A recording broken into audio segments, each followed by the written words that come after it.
Coming to you live from the Stream.tv studios in Hollywood, California, Pensado's Place is brought to you by Vintage King, the Blackbird Academy, Avid, Recording Connection, Studio 202, Slate Media Technologies and Slate Digital, and Audio Technica. You're going to meet a master of mastering. We've got brand new winners for AEA, a brand new campaign from Isotope, some news you can use about NAMM 2015. We're filled up and we're coming to you. You're at the place. It's Pensado's Place.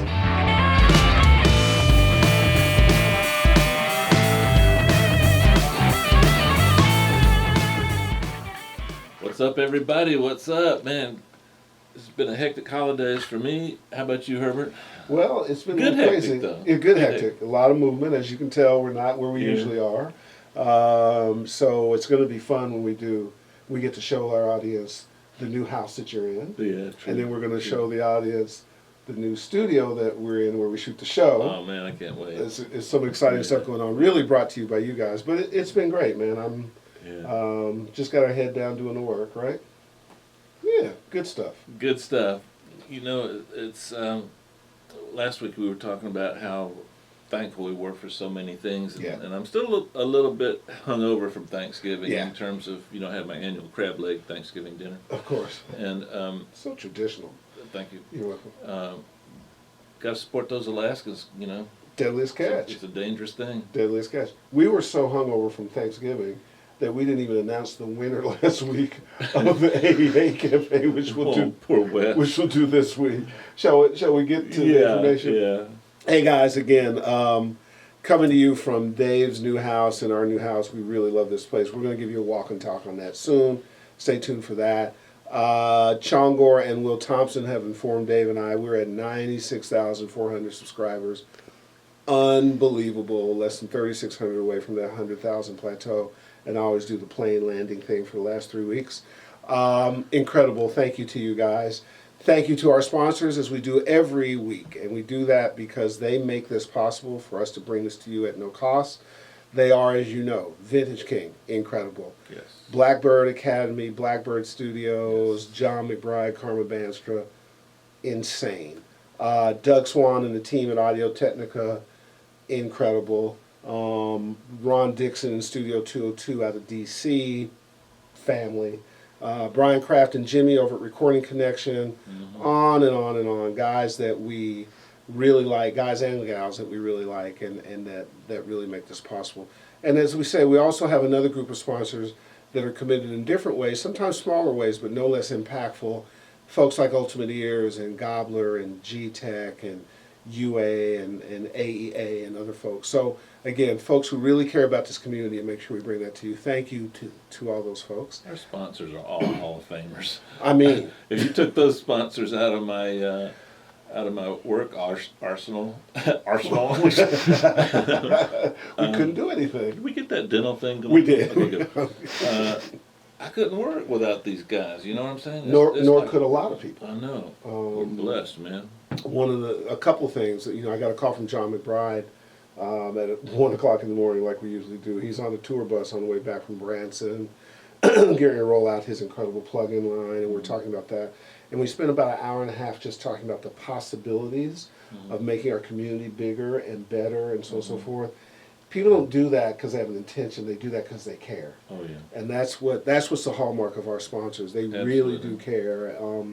And as all the guys we just talked about, if John McBride is not an example of that, and the value that he puts in his school and value system, as again, Audio Technica and Vintage King and on and on and on. So thanks to all those. Speaking of Thanksgiving, we were so full of turkey and crab legs and other things that we didn't introduce the winner of last week's AEA campaign. So, drum roll please. With a little metallic tinge to it. Johan Nielsen was the winner last week. Congratulations to you, Johan. And this week's winner, drum roll please, James Cook. Yay, applause. Congratulations. You guys are going to get 2 sets of those incredible mics that come out of West Dooley in the camp at the AEA. Let's hope he doesn't send the one he's going to beat us over the head with for missing last week. Oh, no, right? wait a minute. Those things are you can nail with those things. Yeah, because they already beat me up and there's no damage to them whatsoever. We love us some West Dooley. We love West Dooley. We love the thing. And you're going to love their microphones. So good stuff there. Also this year, Santa apparently is based in Boston. Because starting next week, we've got a bunch of good stuff for you from our friends at Isotope. We're going to give away stuff every week, pull it out of a Santa bag, and there's all kinds of plugins you like. Nectar, Trash, RX4, Ozone 6, all kinds of good Look stuff. At you naming plugins. My brother. Man. It took me 5 years. You must really like Isotope. Well, I do like the plugins. Kim Pfluger is my girl. There's no question about it. Kim. And Isotope, honestly, as a company, again, we have these gold standard brands. They just do it well. They just do it well. And you know the reason I do it well is because I know how you react to it. I mean, Ozone 6, what's your reaction to it? Well, did I go? You did. The new Ozone 6 is incredible. It's there's so many new features we can't get into them now, but I've always liked Ozone's presets. I think they're kind of underrated for their presets. Their presets really work. Mm-hmm. They've got a new dynamic EQ that you guys are going to fall in love with. You can get a standalone version that will turn it into like a one-stop shop. One-stop shop mastering tool. So you can put a whole album in there. Really? You can do editing, you can edit starts and finishes, you can sequence things, you can do all this, plus do all the normal Isotope stuff. Wow. I mean, that itself is worth the price of admission. They've emulated a lot of new EQ curves, both traditional ones and new ones, and then they've got some algorithms now that are classic emulations of classic EQs, but with digital precision. So I can go on. I mean, look, I was prepared to go on. I got stuff for you. Well, and the good news is we're going to do an ITL with Dave and Ozone 6. Yeah. Get into it deeply, and when we tell you, we might have to do more than one ITL. And we'll be happy to do that. So when we tell you that Santa's coming out of Boston and Santa got educated at MIT. That's the reason that we know that. Yeah. So here's what you can do. You can enter your email at pensadosplace.tv/isotope. We will start pulling out some prizes next week, and we'll get those prizes to you. Look at the URL right underneath me, pensadosplace.tv/isotope. Thanks, Isotope, back in Boston. We're just going to have some fun with this. Appreciate it. Speaking of another thing, Avid is going to a new system of upgrading to Pro Tools 11. Mm-hmm. And essentially, another URL that you're seeing right beneath me, go there, look at how you can get the upgrade, because there's a little bit of a time frame to it. Excuse me. They've got really reduced pricing that holds up through March if you activate by December 31st. It's a good deal. It's a really good deal. So what you want to do is go to that URL, look at the different levels of how you can do it. You want to activate by December 31st to take care of those, to take advantage of those savings. So Pro Tools 11 upgrade, Avid doing their thing. As they change and evolve, we're also going to be doing a really cool show on the S6 coming up pretty soon. Yeah. We'll show that to you. Let me toss something in here. Please do. We're in a changing world, and a lot of times change can be scary, and the internet doesn't handle change as good as it should. Flamers love change because they don't understand it, and they say a lot of negative things. But one of the things about the future of many things that I like is it's rare that with a manufacturer there's a win-win situation between them and the customer. Mm-hmm. And what Avid is doing now with the way you upgrade your plug-in from now on is the future, and I think it's a win-win for everybody. Do your research, because I'm enthusiastic about this. I love the model, and it's been tried in a couple other formats, particularly the audio video formats, and it's really working great for me. I love it. Cool. I think it's the future. Make sure you go there. 3 tiers. Check it out. Activate by December 31st. Speaking of Avid, here's another thing you want to be prepared for. Pull out your calendars. All right, get out your phone, pull it up. Right, calendars. Then NAMM 2015 coming up, January 22nd through January 25th. 4 days that you should be there. We're going to be there in full. I think we're doing the first keynote speech. Yeah, I'm excited. Pretty cool. We are going to be at the Avid booth for 3 straight days doing our traditional January thing. Mm-hmm. We want you there. We have been in touch with the Avid. We've been in touch with not only the Avid brass, but also the NAMM brass for the last probably 5 months. Yeah. And we've gotten a really good look, right? Yeah. We've gotten a really good look at how inclusive this convention is going to be, how broad it's going to be, but you can actually customize the way you want to go through it. You want to get there because it's probably the biggest, this is the behemoth convention for our community in the United States. So doesn't matter what your specialty is, you can find something for yourself there, get in early, find out information now, January 22nd through January 25th. We're going to have a banner on our website, but we're telling you right now, NAMM, be there. Dave and I want to see you. Stop by and see us. We'll get you times and stuff of where we're going to be, and I'm sure we'll probably be doing other kinds of things. We're excited, and it's going to be a great thing. And go to Google and look up NAMM and or go to the app stores, or if you're Android, go to their app store. Grab the app. I got it, the NAMM app, and it just makes life so much easier. You can type in the names of your favorite people. It'll tell you when they're speaking. You can do a selection of all the manufacturers you want to see, and it'll give you the most efficient route. There you go. And it's a good place to keep up with everything and keep up with what's current, how to get into NAMM, all the things you want to know. The app is spectacular. So type in Pensado, really and it'll route you on how to get to us, and we'll see you at NAMM. Mm-hmm. NAMM 2015, January 22nd through January 25th. Be there. We're going to be there. We want to see you. Our guest. One of the things we learned about the Pensado Awards, and one of the things that your history and experiences, you know lots of mastering folks, not only in this country, but internationally as well, too. And there's a bunch of specialists. I've watched your decisions when I was managing different artists about who should manage different records. You've always been very specific.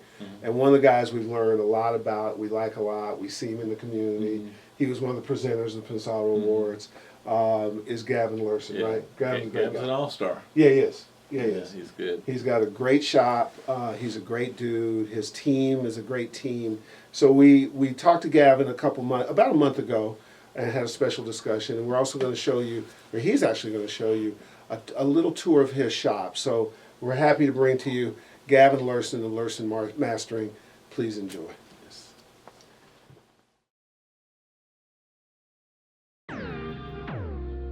Welcome to our facility located in the heart of Hollywood. When we were looking for a facility to set up shop, we set 1 foot over the threshold and knew this was the space. It's a very communal, open, artist vibe. One of the first responses we get from people that show up for the first time is how at ease and comfortable they are within this facility. People often want to know what our favorite project is, but it's not about that. To us, it's about the sonic consistency we've achieved over time. It's about the entire body of work. So one of the things I can do is go back at any point in my career and listen to any record that I've worked on and feel very comfortable with the sonic integrity. Our job is to make it sound like we were never there. So even though there's style, there's flavor, there's color, and all kinds of soul to our output, there needs to be a direct connection between the recording and the fan. So if we can achieve that, we've done our job. This is our T-Bone Burnett wall, as he likes to call it. Everybody's very familiar with the success of Oh Brother Where Art Thou. I think it's up to about 17 million copies sold worldwide. Raising Sand is a project everybody's familiar with, and we're very, very flattered to have T-Bone on our list of clients. This is where all the coordination happens. This is where Nikki does her thing. I call this place the central nervous system. It's been a great honor for us twice now to have been featured on the cover of Mix magazine. We're very active in the independent music community. It's very important not only to process good audio, but to come in on budget, to come in on deadline, and we have created a facility here which caters to all of these elements. As you can see, we work on a lot of different projects, film soundtracks included, Slumdog Millionaire, Hunger Games, Across the Universe, Pitch Perfect, Despicable Me 1 and 2, which includes the song Happy that was done by Reuben Cohen, Disney's Up, Ratatouille, Tangled, Big Hero 6, Cars 1 and 2. We've had our fair share of iconic projects come through this facility, with artists like Elvis Costello, Elton John, Eric Clapton, Jackson Browne, John Mellencamp, bands like Matchbox 20, Queens of the Stone Age, and Foo Fighters. Classic album reissue work with artists like George Harrison, Johnny Cash, and Marvin Gaye. One of the important aspects of building a consistent work environment is to have a trusted team and trust within the team. Ruben Cohen and I have been working together since we opened the doors in this facility, and even before that. The clients have come to know us as a team that can work together and independently of one another. Well, a lot of times we'll work on projects together, and that's really fun because we can kind of lean on each other and push each other into certain areas, and we kind of depend on each other in a lot of ways when we're in the room together for that. We also work independent of one another, and we always use the same analog console and configure it differently from project to project, so there is a consistent flavor and tone to everything we do. There's also the element of our own independent sensibilities, which is kind of fun because we can go on different directions. We have two identical analog custom consoles in the house for a multitude of reasons. First and foremost, we can run 2 sessions at the same time, but an additional benefit of that is that we can not have any downtime should one piece of gear break. We have an exact duplicate of that piece. One of the main points of these custom consoles we have is the multitude of gear choices for each individual project. For instance, when we combine solid-state and tube analog equipment, a lot of times what we end up with is multiple pieces in the chain. We have a couple of different equalizers, several different compressors in the chain. So we end up using a little bit of each piece of gear instead of a lot of processing from 1 or 2 pieces of gear. And this gives us a very clean and clear sound. Our sensibilities influence the way the gear is all configured, and in turn, the gear is configured in direct relationship to our sensibilities. So it's a cyclical process, and everything influences everything else. It's a process reliant on equipment, but it's a human process. There's a common misconception in mastering, at least the way we approach it, is a very technical process of where you have to make certain decisions. So whatever we're doing on the console, it doesn't really matter as long as you can have an absolute connection with the material that you're working on. It's not about how loud you can make it. It's not about how much of a certain frequency you can jam in there. It's a very human process. It's an emotional process.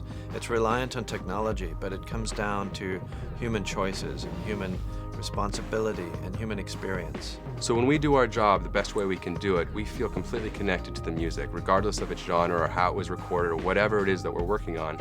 We feel directly connected to it, and then the fans do too.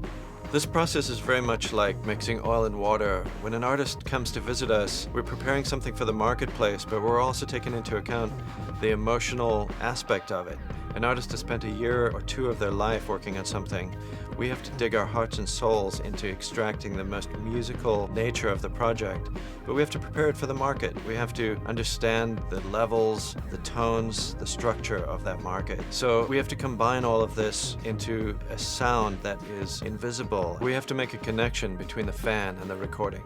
There are many steps to this process. After everything's mastered in one of the main rooms, it then gets put to a production engineer. They'll meticulously go through everything and make all final materials, reference materials, and once that's approved, we'll make CD masters, cutting masters for vinyl manufacturing, HD track high-res masters, and master for iTunes files. Thanks for stopping by, watching the video, and checking out our place.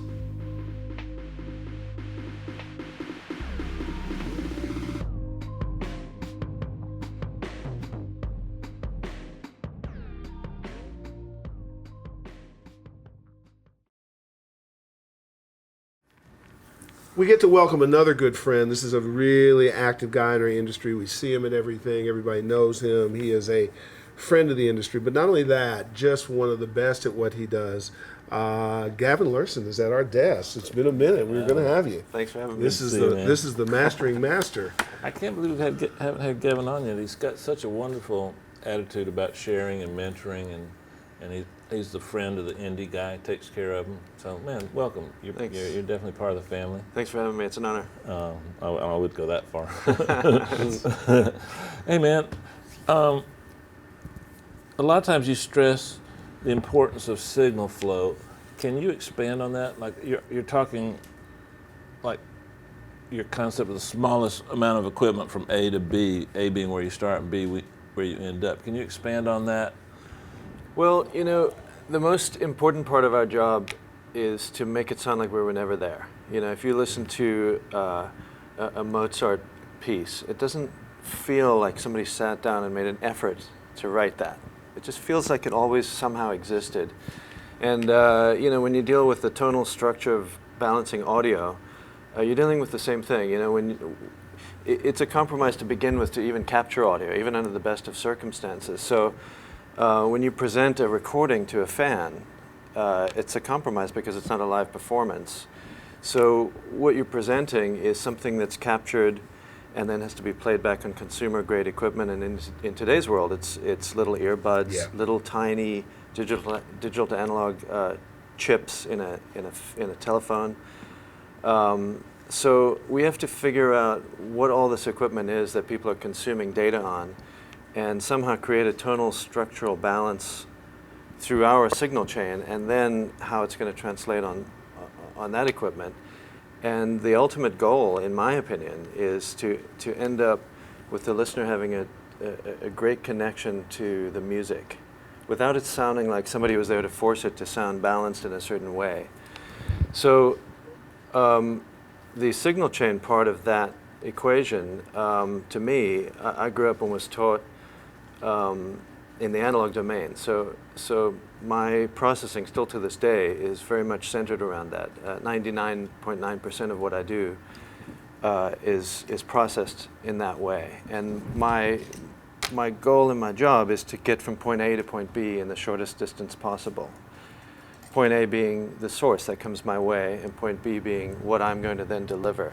So I'm the person that takes it on this short journey, on this long chain of events. So how am I going to get it from point A to point B? And because I'm, for the most part, unless I get an analog tape, converting a file to a digital, to an analog format, and then reconverting it back to digital again once I've done what I do, I have to pay very close attention to driving it through several pieces of gear. So to expand on that,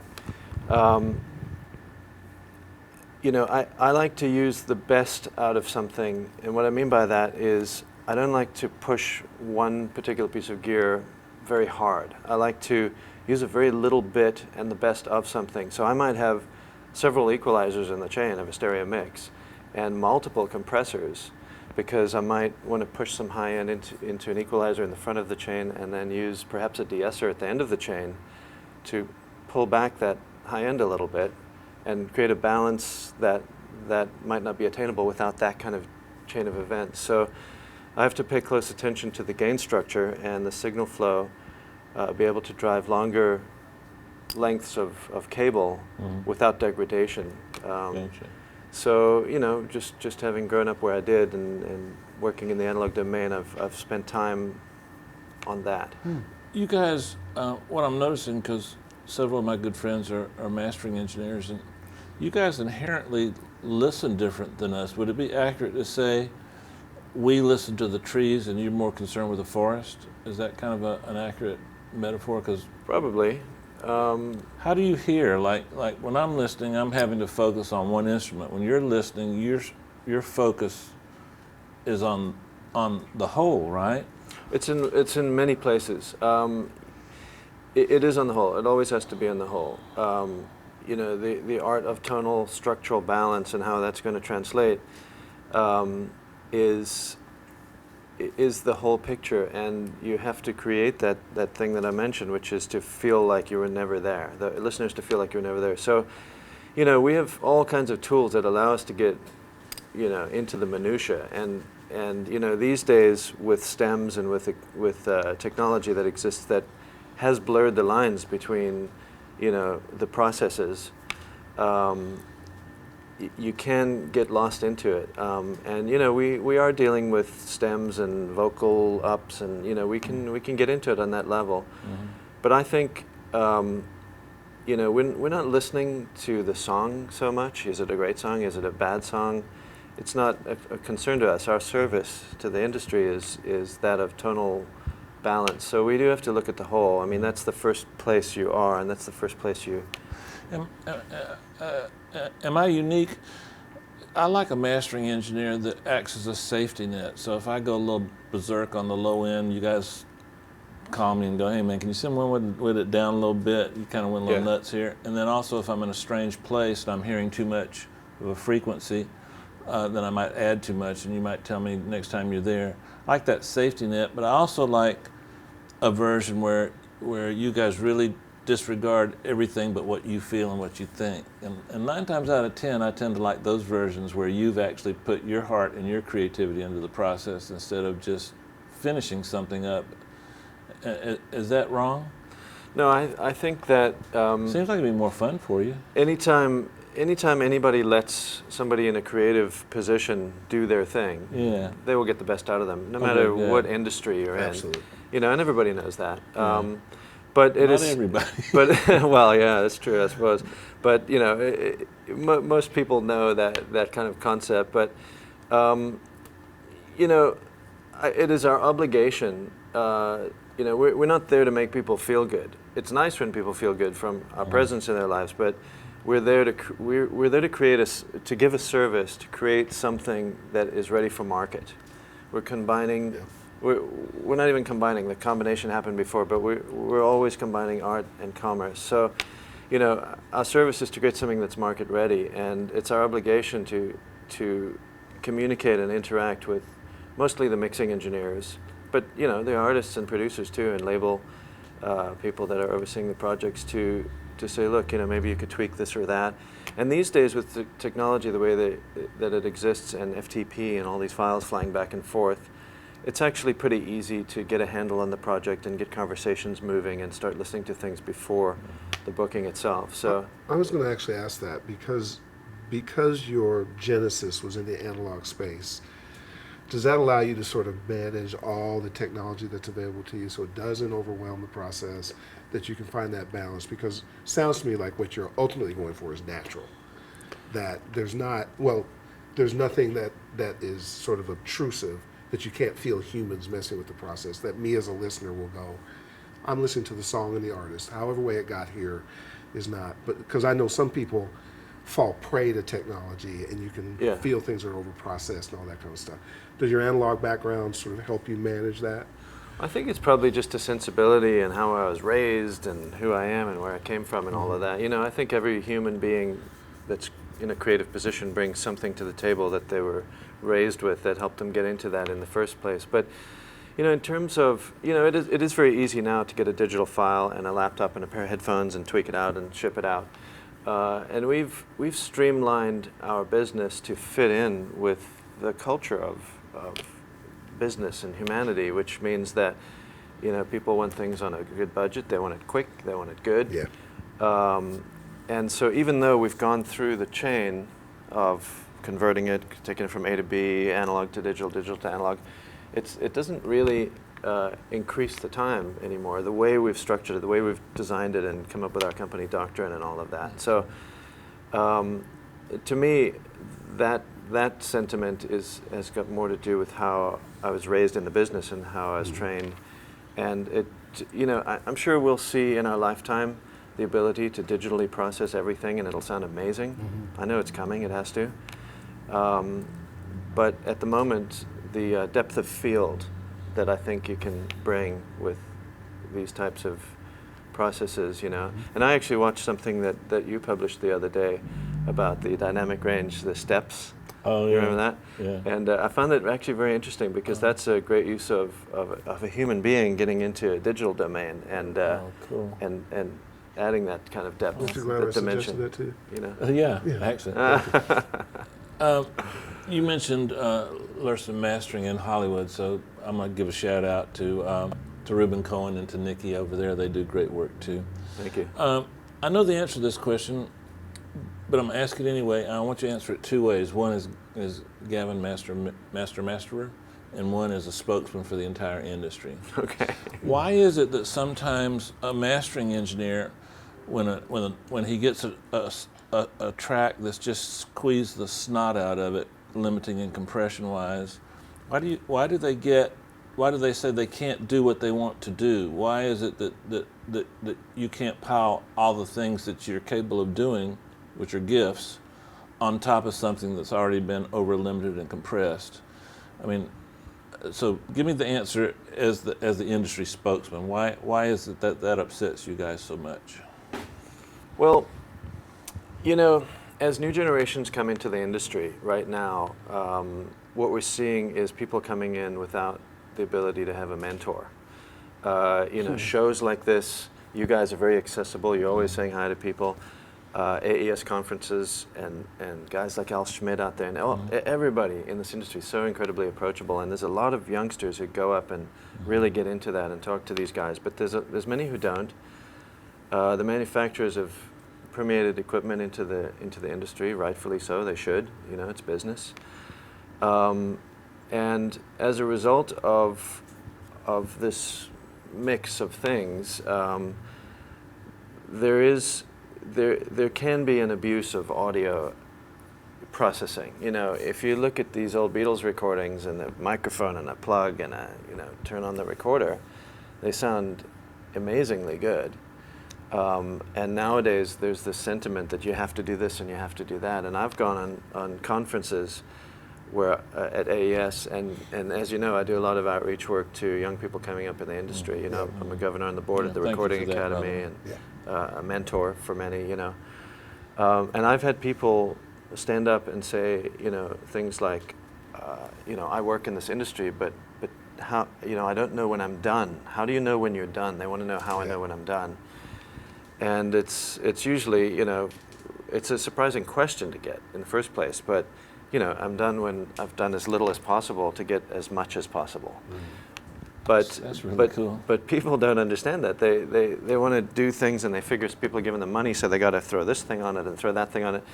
And so there tends to be, you know, as we all know, as you know, it gets smaller as you get more into that. So what's upsetting, I suppose, as an industry spokesman, is when you have the purity of a fantastic song, sometimes just the thought process of overkilling it and squashing it down into a tiny little thing could be upsetting. You know, it's not the most that it could be. How does it physically impede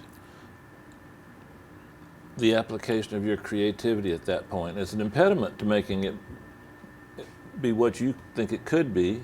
Well, it's what he wanted. Why can't you, and I'm being devil's advocate, of course, but why can't you pile onto it and make it better?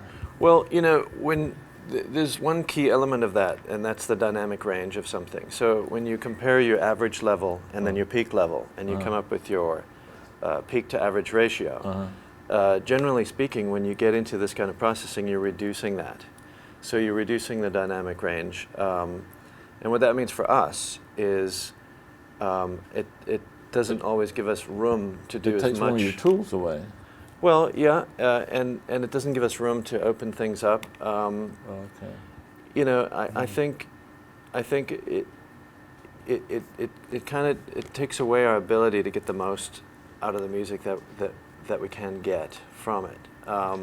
But the bottom line is this: when somebody comes to us, no matter what they have, we will take what they have, use our tools, our human sensibilities, to create a structure, a tonal structure that helps them get ready for market. So if this is the only option, and the fans will not hear this music unless we use this thing that came in, we will absolutely wholeheartedly say our piece and say, look, you know, you could do better by maybe reducing the amount of this or that on your mix.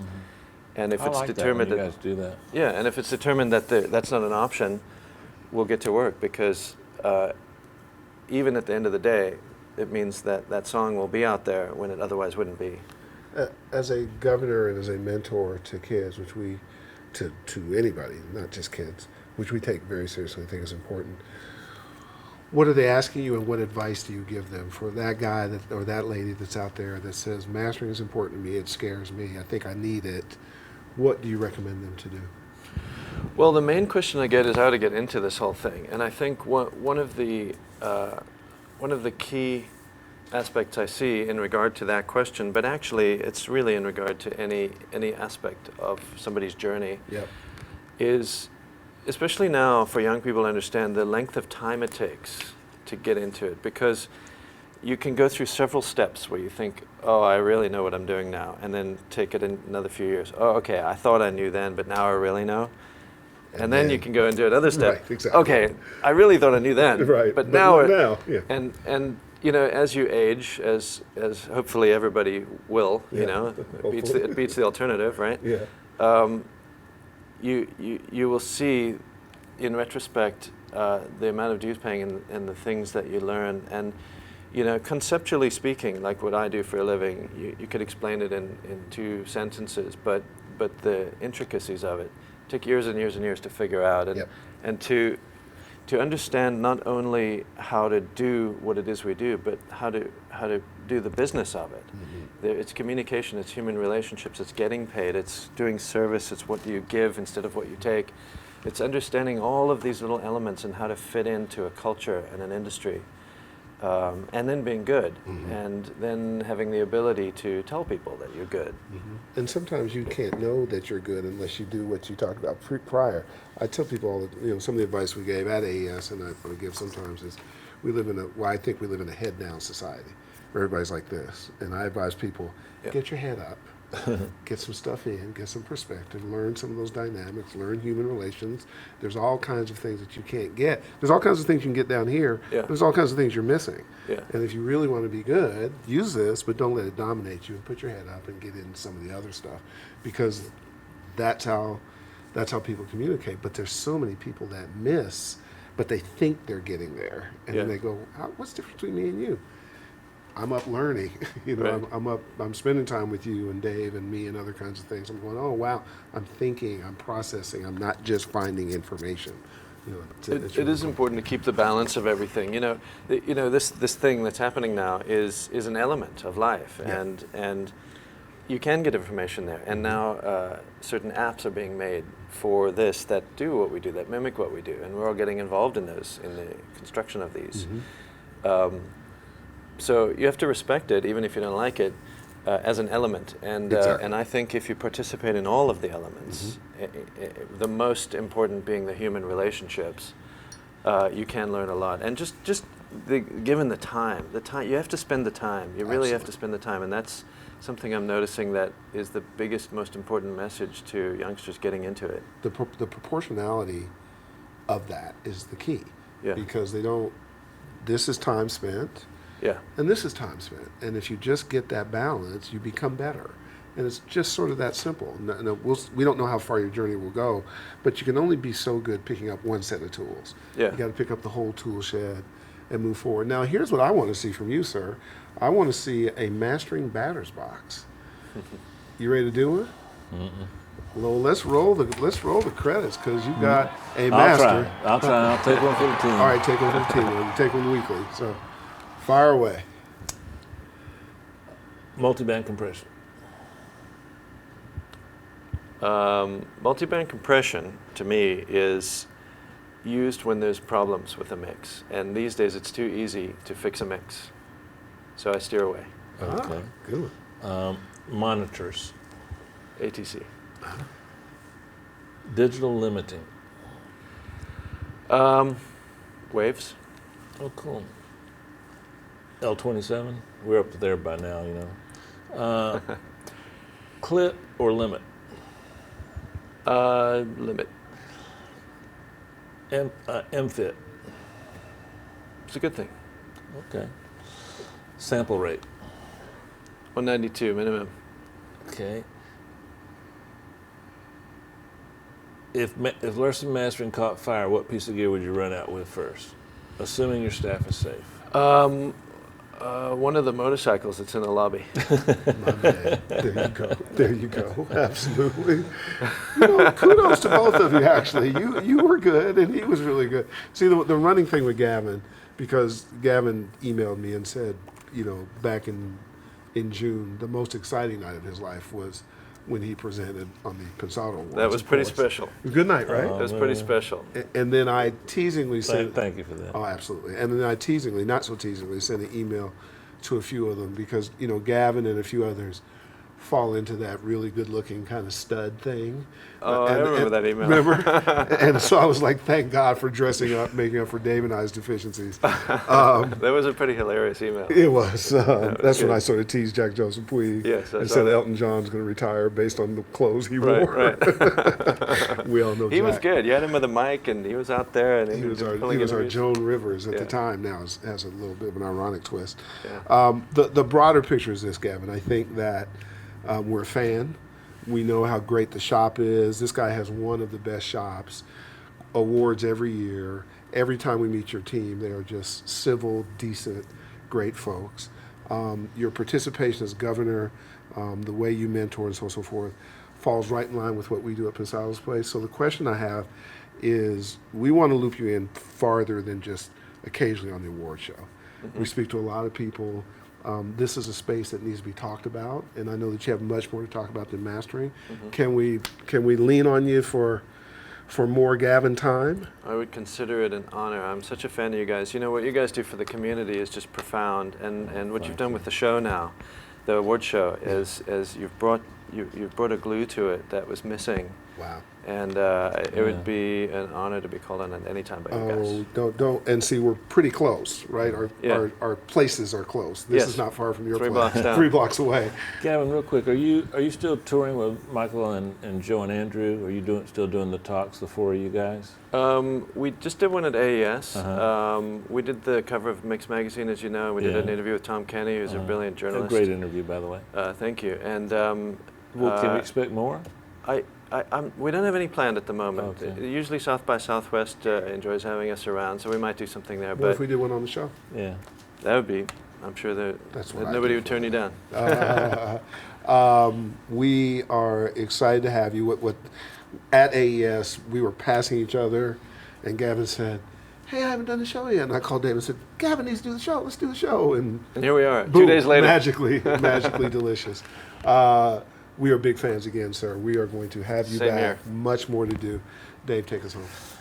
Hey guys, I highly and strongly advocate getting a relationship with a cat like Gavin. You can't go wrong. You learn more from them about yourself than you can from your mom, your girlfriend, your friends. They can tell you where your warts are and how to fix them. Not only that, the relationship should be symbiotic. It should be a give and take. We shouldn't just dump something in their lap. We should get their taste, get their perspective, and I'm here because a great cat named Eddie Schreier did that for me. So you guys go find somebody like that for yourselves, okay? We'll see you next week.